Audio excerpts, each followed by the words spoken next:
It's not only good for the environment, and I think sometimes this focus is a bit misleading, it's also a fantastic opportunity to improve the quality of life and in making our country more resilient. The Irish Green Building Council was set up in 2011. We are a non-for-profit membership organization and we work to promote a more sustainable built environment. And we take really a holistic approach to the built environment, looking at infrastructure and buildings, obviously looking at carbon emission, but also at other impacts that the industry can have, being in terms of resource efficiency, protection of biodiversity. And the way we do that is through a number of action, primarily like education with an extensive training program, advocacy work and research.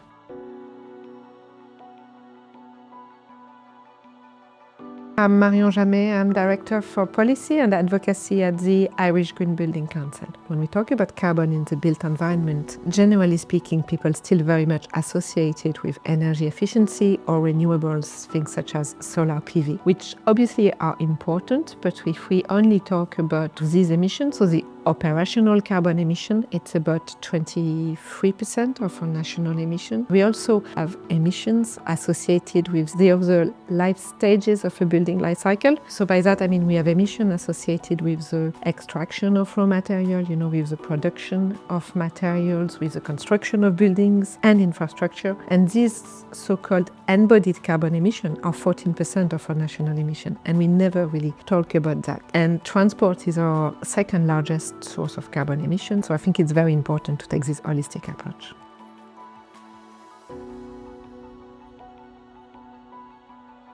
The main thing really that we need to focus on if we want to do it in a cost-effective way is very much to start avoiding this silo approach and really focus on joined-up thinking. For instance, if you just look at energy efficiency, you can say, oh yes, you're going to need more materials to do that, but that's because potentially we are still thinking in terms of doing the things the same way that we have always done it. So all this joined-up thinking approach between transport, the built environment, manufacturing can really help in terms of addressing our carbon emissions. At the very least, we can estimate that there's about 120,000 tons that could be delivered through reuse of our existing stock. And that's really like the type of properties that are often very well located. So in town and city center, if you reuse this stock that is currently vacant or derelict, you don't need also to build expensive infrastructure. So from a purely carbon point of view, that makes sense. It also means reducing our transport emission because a lot of these buildings are well located. We can bring life back into our town and city center, so creating really vibrant communities. There are like multiple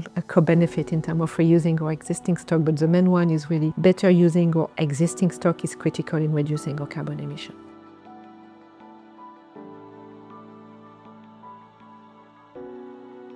I'm Pat Barry. I'm the CEO of the Irish Green Building Council, and I co-founded the Irish Green Building Council in 2011. So we often forget that transport emissions are part of the built environment because where we put our buildings impacts on the carbon emissions. Then you've got things we don't think of like land use change. If we turn a green field and pave it over, we lose all the carbon from the soil. Water efficiency is related to carbon because it takes a huge amount of carbon and energy to treat water and then pump it through the pipes to our homes. And then when it gets to our homes, we generally have to heat it. And finally, a big one that we haven't been thinking about is the embodied carbon of the construction materials that we use. It takes carbon to harvest or extract those materials. It takes carbon to transport them to manufacturing sites, and it takes carbon to turn them into materials and then shift them to the building site. Embodied carbon is a big one. We estimate it's something like 14% of Ireland's carbon emissions. If we take collectively the carbon emissions of energy efficiency, we estimated it at 23%. If you add up transport, embodied carbon, land use change, you're probably close to 50% of carbon emissions associated with the built environment. So we need to take a much more systems approach to built environment.